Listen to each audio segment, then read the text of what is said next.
Hey guys, I'm here with Espen Sande Larsen, who just did an amazing presentation on hacking.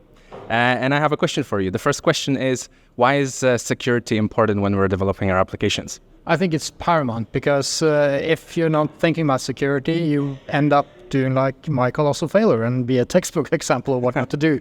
Right. So it's about protecting your assets, basically. So you talked about how easy it is to hack a system. Now, why do we see access control vulnerabilities as part of the OWASP top 10 list almost all the time? That's because access control is this thing that we invented so long ago that is kind of things have evolved beyond how it was securing systems. So we need now other ways of doing access control. That's why we have things like passkeys or multi-factor authentications and stuff like that, because you can get password lists or you can also brute force passwords these days easily. And why are we seeing for the last couple of years that authorization is almost number one in the list? Yes, because once you have authentication, so you have access to the system, authorization tells what you actually should have access to and shouldn't have access to.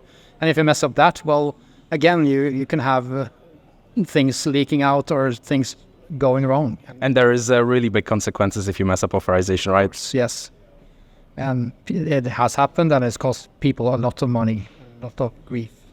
So now talking about authorization, how granular should it be? Like when someone is designing authorization, what things should they think about? Well, they have to think about their organization, how it's built, how it's layered, how big it is, and what you're trying to achieve. It's not, you shouldn't apply the most granular authorization on every system. You have to consider the context and what you're trying to build. All right. And the final question is, do you think people should build their own authorization or should they utilize tools that already exist in market? Well, again, that depends. It depends on the scope of your application, depends on your tool stack. Some authorization packages are better than others. And if authorization is a big thing of your core business, if that's what you're doing for business, you should definitely build it yourself, because you will lose business value if you have to depend on others. But if you're a bank, you should definitely just buy it and buy the best one suited for your case. Would you not be scared that someone who thinks about implementing authorization will then make a mistake that's critical for the company? Well, again, if it's your core business, you're developing authorization software for someone or yourself.